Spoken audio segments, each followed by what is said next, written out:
The Word of God is alive and powerful, sharper than any two-edged sword, piercing even to the dividing asunder of the soul and spirit, and of the joints and the marrow, and is a critic of the thoughts and intents of the heart.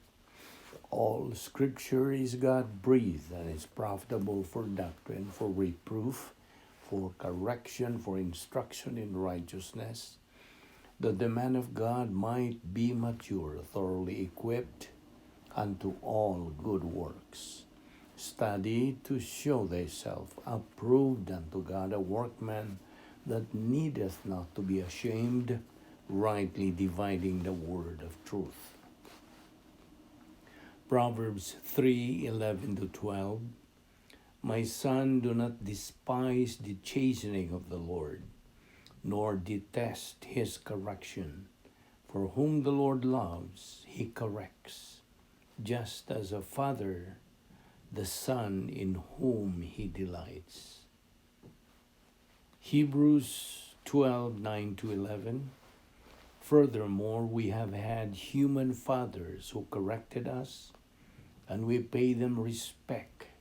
Shall we not much more readily be in subjection to the Father of spirits and live? For they indeed for a few days chastened us, as seemed best to them, but he for our profit, that we may be partakers of his holiness. Now no chastening seems to be joyful for the present, but painful. Nevertheless, afterward it yields the peaceable fruit of righteousness to those who have been trained by it. Proverbs 29:15-17. The rod and rebuke give wisdom, but a child left to himself brings shame to his mother. Correct your son, and he will give you rest. Yes, he will give delight to your soul. Proverbs 19:18.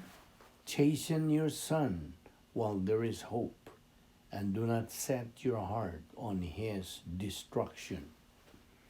Before we start our Bible study today, gikinahanglan ang atong naandan nga pagpangandam sa itong kaugalingon aron magmabungahon ang atong pagtuon sa pulong sa Dios pinaagi sa pagtudlo kanato sa balang Espiritu Santo kana kun wala kita mga sala diha sa atong kalag. So at this moment, gikinahanglan natong susihon kung napawag kita mga sala kay kini kung dili nato isugid ngadto sa atubangan sa Dios kamahan, kini mahimo lamang babag sa atong pagabuhatong pagtuon sa pulong sa Dios. Busa, let us now use the principle of 1 John 1:9, which says, if we confess our sins, He, God, is faithful and just to forgive us our sins and to cleanse us from all unrighteousness. Anang kanimo higala, na wala pa'y kaluwasan, ang imong buhaton, dili ang pagkumpisal o pagsugid, kundili ang imong paggamit niya ng imong kabuoton, aron di ka makahimos labing mahinungdanong desisyon sa tibuok mong kinabuhi. The decision to believe in the Lord Jesus Christ as your personal Lord and Savior. Acts 16:31 nagaingon kini sa in English. Believe on the Lord Jesus Christ and thou shalt be saved. Busa karon magandam ta pinagi sa hilom nga pagampo. Let us pray.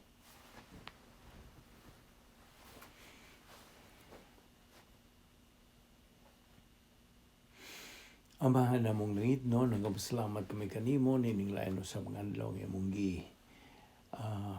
padangat kanamo. Salamat o Dios, buhi pa kami nining among lawas, kini gumikan lamang sa imong grasya, imong kaluoy, sa imong gugma.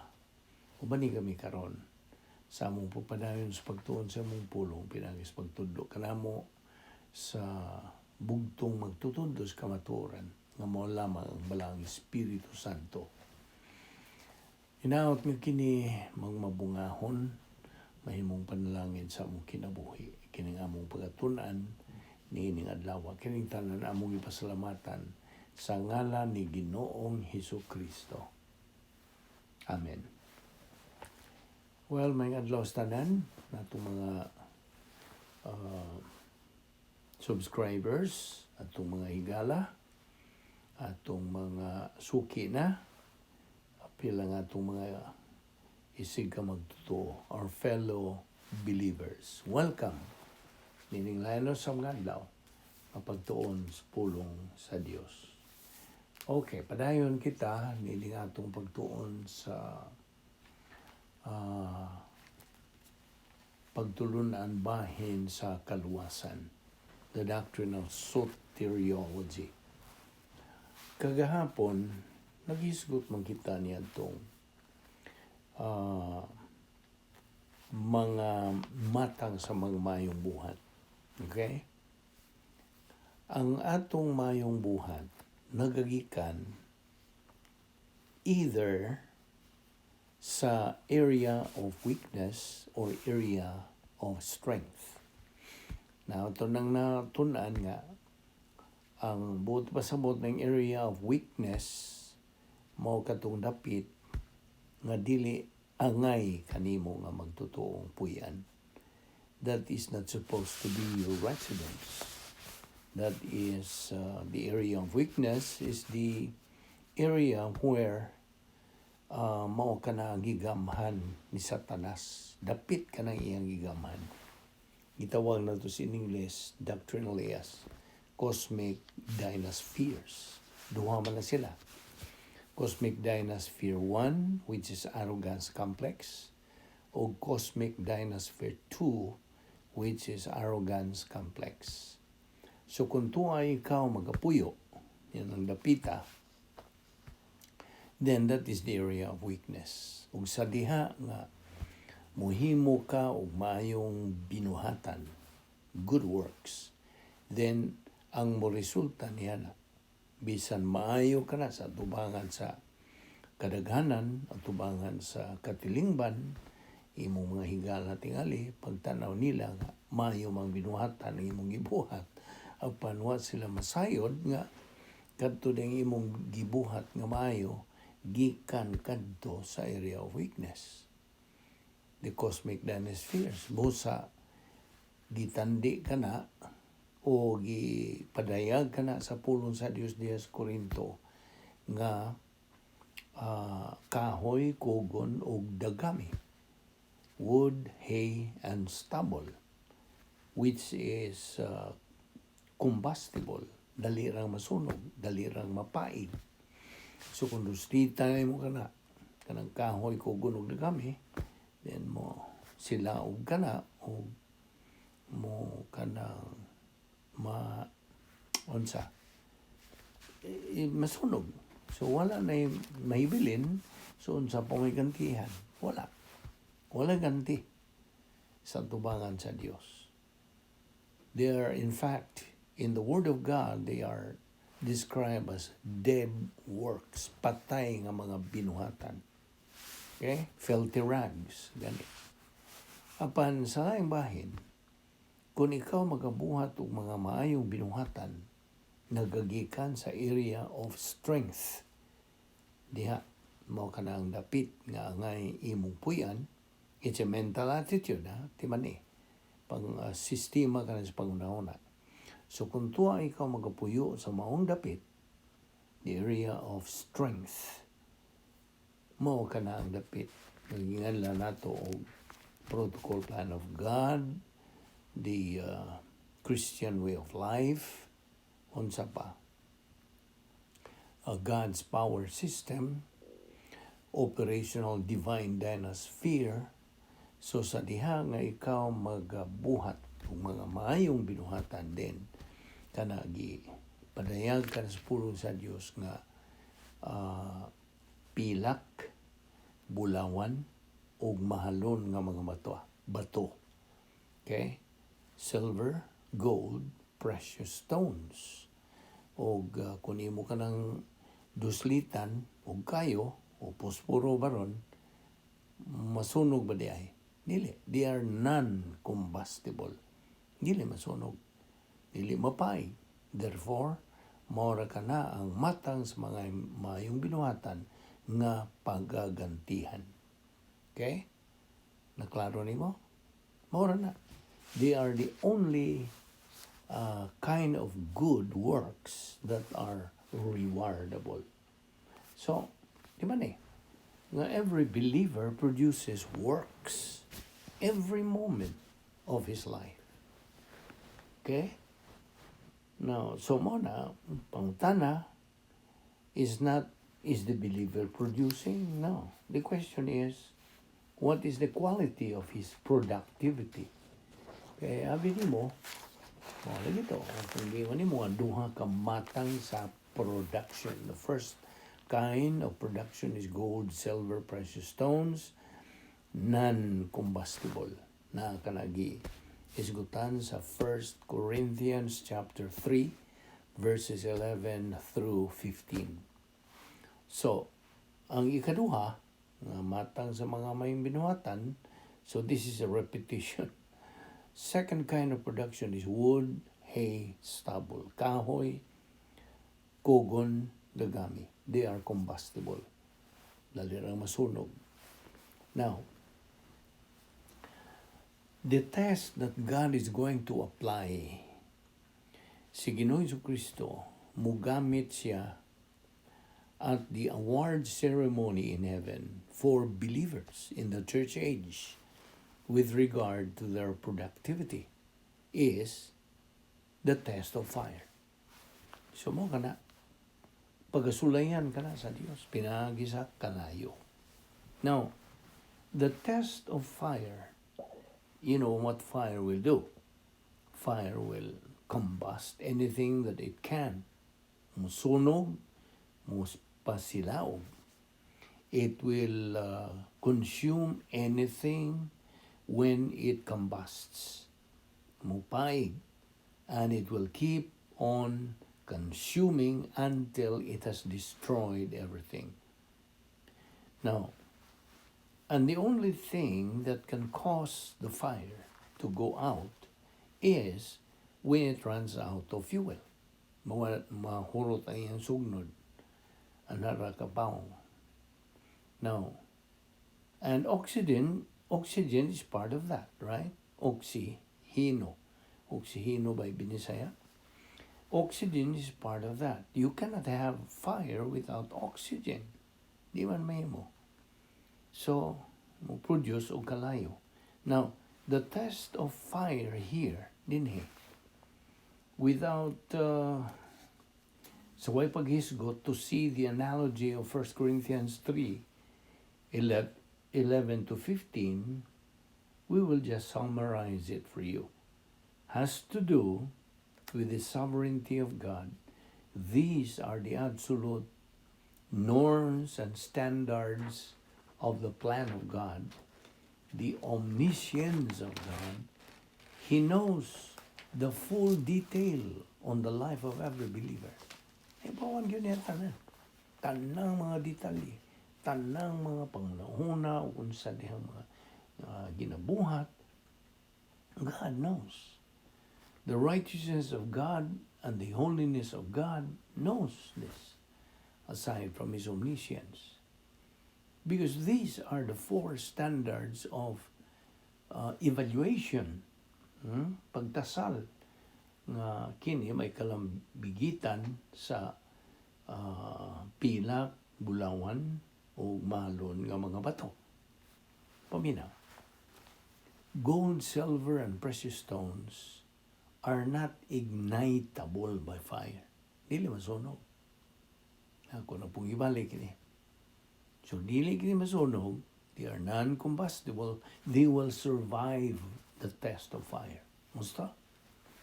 So, here is the test of fire. Gold, silver, and precious stones will withstand the test. Na, magkalahutay, magkasugakon, magkabarog. And they become the basis of the reward for the believer. And So akong balikon na ito. They become the basis of the reward for the believer. And whatever those rewards are, whatever those blue ribbons are, when it comes for God passing out rewards, He does not start giving the second best. Why ikaduhang labing mayo? Those rewards are going to be the best. And not only are they going to be the best, they're gonna last forever. Mula hutay, kini hangtod sa kanturan. Yes, as a believer in Jesus Christ, you're gonna theoretically have a perfect life down here on the face of this earth. Nahibaw ka mag-unsag kadugaya, it's gonna last. Well, I hate to disappoint you. No more than 100 years probably. I hope you're gonna have a perfect marriage. It's gonna last for 100 years, if that long. Now, these rewards are gonna last forever. Mula hutay, hangtod sa kahangturan. Now, don't go away and bounce under any condition. It's not either or. It's not either blessings in time and reward in eternity, or reward in eternity and no blessing in time. It's not either or, it's both and. And the same thing that results in the imputation of maximum spiritual and temporal blessing to the believer sa ikaduhang bahin sa plano sa Diyos, and maximum reward for the believer didto na sa ikaduhang bahin sa plano sa Diyos as the production of divine good. Now, divine good as the fork on the road that takes you both directions at the same time. Karon, wood, hay, and stubble, kogon, kahoy, dagami. When the test of fire is applied to it, of course, it's gonna be burned up, right? So, unsa na may bilin for the basis of reward? For the third significant figure, nothing, wala. Kani nagkahulugan og loss of reward, right? Wagyo yante. Now, the equation looks like this. Natong nakita na ang kaluwasan, but alang sa usa ka magtotoo ni Ginoong Jesucristo, he has the ability to believe. He has faith na naa diha sa iyang kalam. And if that faith is blended, sagulan ka na, together with the knowledge of Bible doctrine, knowledge of the Word of God, ang resulta mao kini. Iyang mapanag-iya, iyang maangkon ang condition of doctrinal reality, o gitawag na itong divine viewpoint mental attitude, na kini mag-produce og spiritual power. Nanay spiritual ng gahom, o kini mulungtan pagyud to the next step dinhi ang iyang paggamit sa doktrina ngadto sa kinabuhi. That is to sa atong kasinatian sa kinabuhi. Now, niya ang stage 1 function. Okay. Just mentally kanang imagine this. Mo kining stage 2 function, living by the word. Mo kining stage 2. Adjustment to the standards of the Word of God. Now, kini ang this is what produces spiritual growth. Nagatabang sa pagtubo, you see? Nagaresulta ngadto sa pag duot nimo o pag-suppress nimo o pagpildi nimo sa dautan that leads to the defeat of evil sa kinabuhi sa magtotoo. Ug ang iyang pagbuhat o mga maayong binuhatan nga ginganda nato og divine good Diyos nun nga mga maayong binuhatan. Now, niya ang pagtuo. Ihulagway lang. Diya si imong una. Here is faith, nagaangkon o kahibalo o kaalam. Inumdumi sa kaluwasan, it is the unbeliever with his faith. Ang di magtutuo ba, dala ang iyang pagtuo. Ang the unbeliever's faith, nagaangkon o kasayuran bahin sa maayong balita sa kaluwasan. Knowledge of the gospel. O dinhi ang kaluwasan represented by a cross. Sa cross nga namatyan ni Ginoong Jesucristo, and there's nothing else to it. The result is God imputes eternal life. Na, iyang isipan ka ng maong dili pa magtutuo o niya mituo na karon, iyang isipan sa Dios sa kinabuhing wala na katapusan. So, pagtuo ra gyud kang Ginoong Jesucristo plus nothing. Di man nila. It's faith in Christ plus nothing. Wala na hidugang. Apan diya sa ikaduhang bahin sa plano sa Dios, with the believer, ang iyan na karong pagtuo, iyang iputing adto sa pulong sa Dios. With the believer, it's faith on the Word of God. By this, siya mo makaangkon sa katinuod sa doktrina. He acquires doctrinal reality and divine viewpoint thinking. Now, he has got spiritual power. Na siya espirituanong gahom. Ug musugod na siya sa pag-ugmad sa kanang pagka-maalinggaton nga espirituanon, spiritual discernment. I don't know kung dawat ka ba niya ng Visayan. He is now beginning to develop spiritual discernment, spiritual sensitivity, doctrinal orientation, doctrinal objectivity, doctrinal confidence, pagsalig, mulig-o niyang pagtuo, o doon na siya ay kaisog na doctrinal. O guwan pa. And as he begins to apply doctrine to experience, oh yes, it results diha sa production of divine good. So, ato lang atagan kining pagulagway nimo nga as a baby believer, kanang ang iyang mabuhat 30-fold. Ang adolescent believer 60-fold na. Apan ang mature believer, ang hamtong na gyud nga espirituhanon 100-fold. No, di man ni ra gud ni. Ang hamtong nga magtutuo quantitatively produces more than the baby and the adolescent believer put together. Musta? Apan ang punto din himo kini, ang kalidad sa iyang binuhatan. It's Diyos nun nga maayo na. Divine good. Ug mao ka na ang basihan sa mga ganti. That's the basis of reward.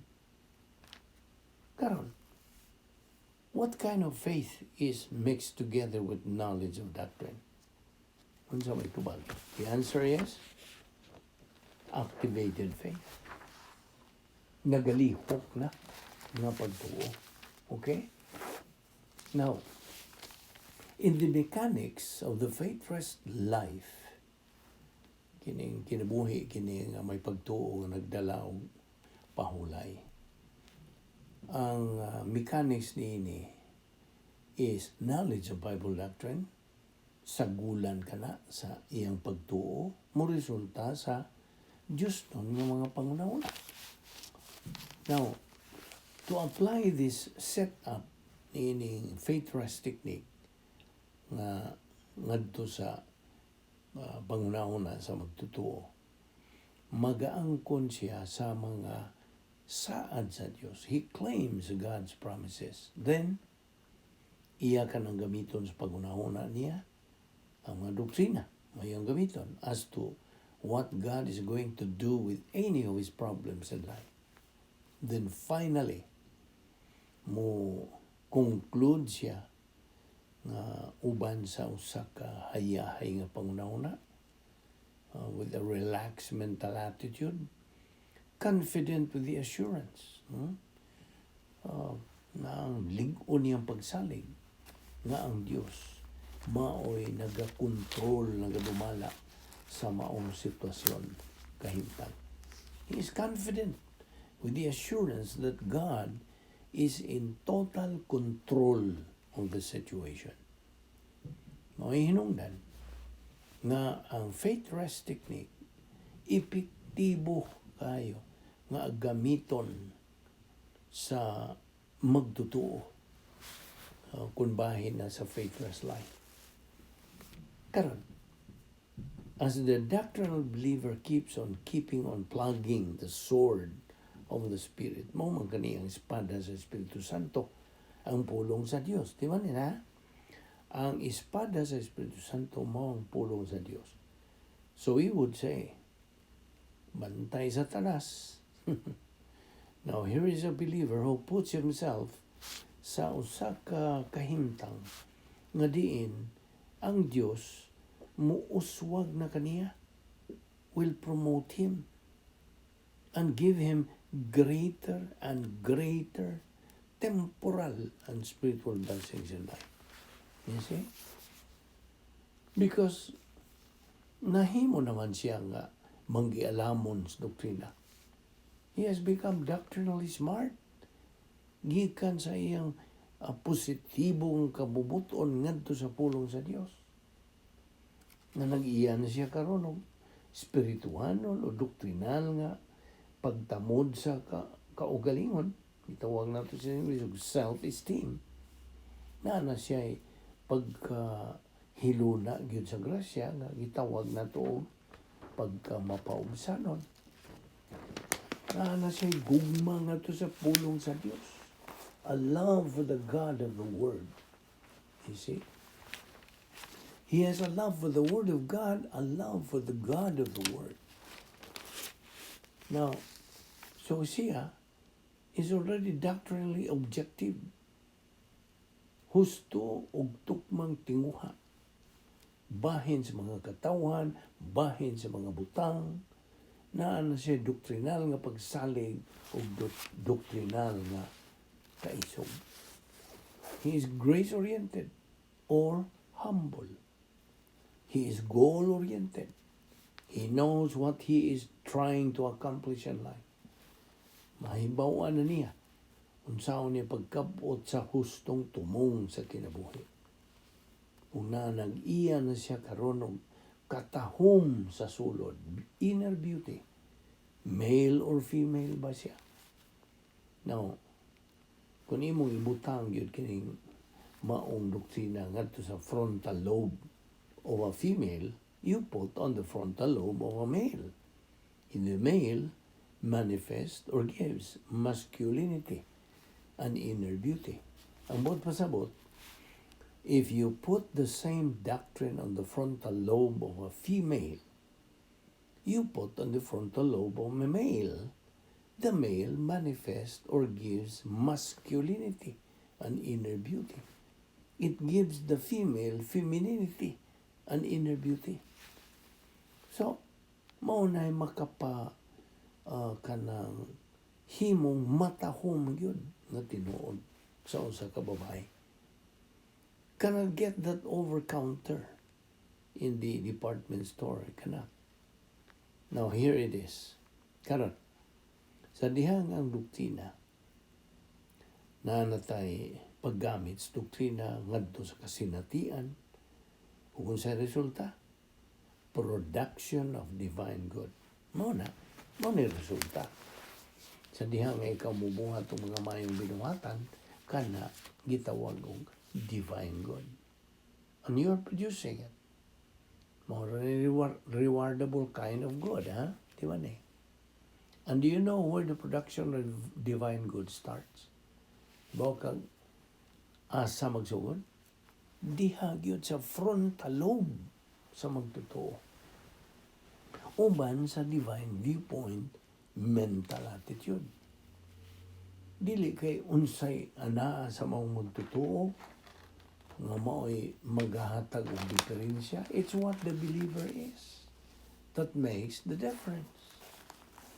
That is ang espirituhano niyang kinabuhi sa maong magtotoo.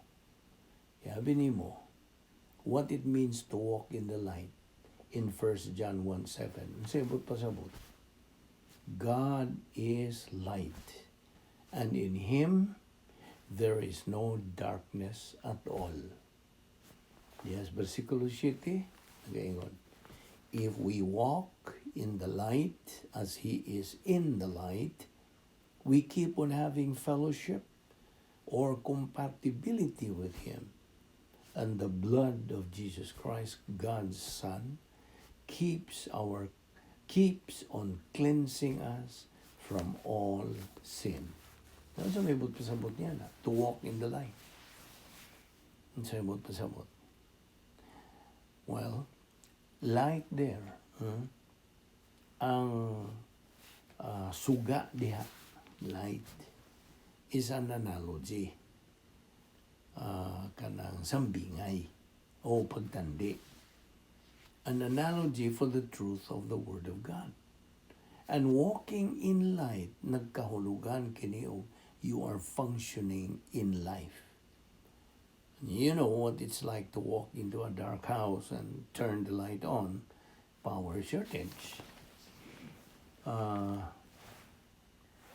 Adili, but pasabot now. You start groping, hands out, and if you have done this before, you learn not to live with your toes, because sure you're gonna run into some furniture. Ngit good. Nya masinati ni mo nanay tumba siguro. You experience pain very quickly. So she moves slowly, and you know the outlet of the house, and you know just about the things are, but dihas kangit-ngit, you cannot see what you're doing. Karap kara. And if you get up in a place and you don't know what the terrain is, mawagyo ka. Mawaga. Tungod kay, ang atong tawhanong mata, human eye, gidisenyo man to function with the total electromagnetic spectrum na atong gitawag og light wave spectrum. Now, there's a little narrow range in there. Yeah. Nga ang Diyos, medisinyo to be received by the human eye. O kanang maumatang sa siga, gitawag ka na nato visible light. And that's it.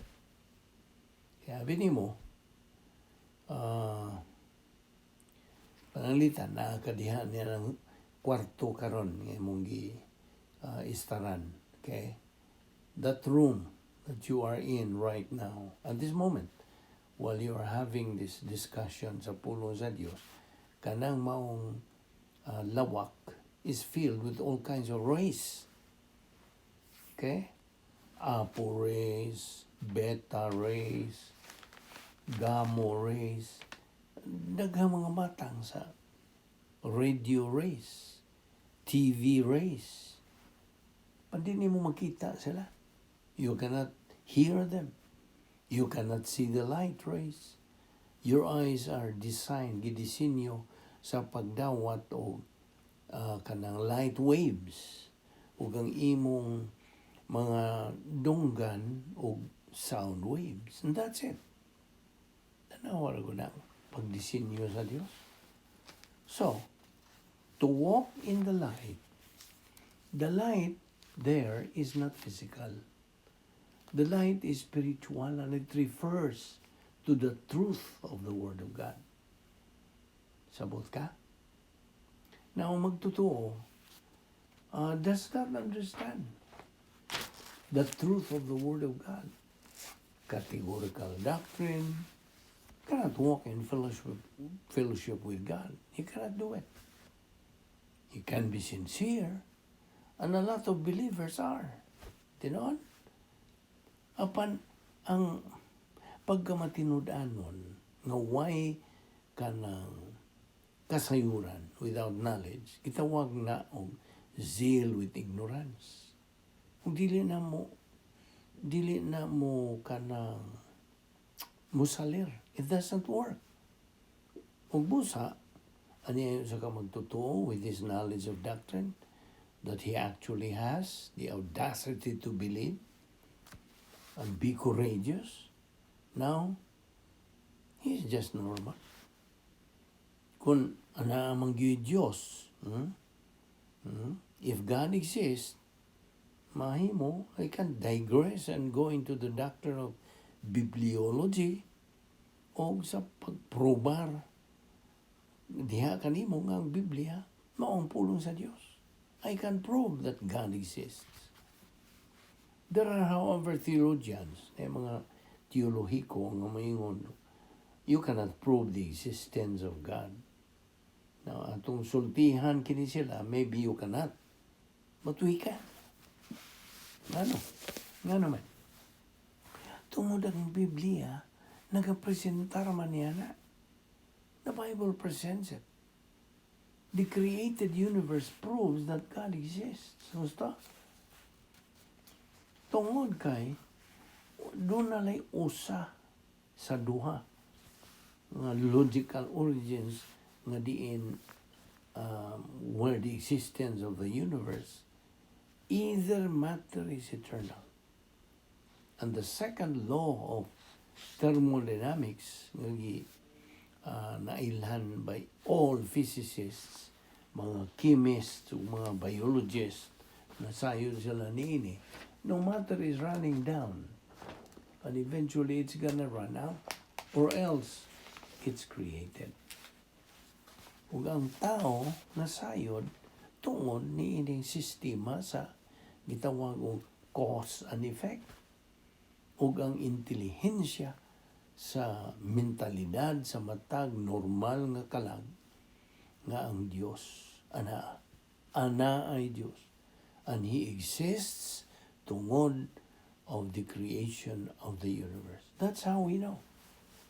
This is kanang gipadayag kana diya sa Roma 1:18-20 na bahin kinis doktrina sa ingnon lang natong irihes, heathenism, the doctrine of heathenism. But we can also prove, maprubar nato nga ang Biblia maong pulong sa Dios. Atong maprubahan kini by its claims. We can prove it by fulfilled prophecy, by the statements that are made. Daghan kayo mga kanang pruiba nga nagapakita the fact that the Word of God indeed is. So, what is walking in the light is walking in the truth. Nagagawi ikaw diha sa kahayag o nagagawi ikaw, nagakinabuhi ikaw, nagalakaw ikaw sa uban sa kamatuoran. That is functioning in the truth of the Word of God. And what kind of faith is involved here? Atong gitawag kining activated faith. And what kind of faith produces divine good? Mona. Activated or appropriating faith. And what activates it? Unsay palihok niya na ang tubag mao ang imong positibong kabubuton mo'y palihok niya na. Kung busa sa diha nga unsa ka magtutuo kanang buhat og mga maayong binuhatan nga Dios nun, divine God, siya napunan sa Espiritu Santo. Naga-function siya sa gitawag og faithless life, nga gitawag og spiritual believer siya. Any believer who is kanang filled by the Holy Spirit, siya spirituanon nga magtutuan. Therefore, he is not under divine discipline. Dili yan. Because there are two kinds of suffering for the believer. Categorical suffering, o categorical 1 suffering, o categorical 2 suffering. Ug mao ni atong hisgutan ugma. Hindi lang una kita karon kotom nini atong paghisgot bahin nini ayaw sipiat sa pag sunod nini ugma sa atong pagpadayon nini magampo ta. Amahan na mong langit nun, nagpasalamat kami kanimo sa imong grasya. Nga imong palihog sa among kinabuhi. Bisan dili kami takos. Salamat o Diyos sa imong pagkamatinumanon sa imong mga saan. Bani kami sa among paggamit ni imong mga pulong ngadto sa kasinatian sa kinabuhi aron kami padayon sa pagtubo diyan sa imong mga pulong. Salamat ining maong grasya na kami pagbalik ugma dinhi aron kami makapadayon sa among spiritual momentum. Kining tanan among gipasalamatan sa ngalan ni Ginoong Hesukristo. Amen.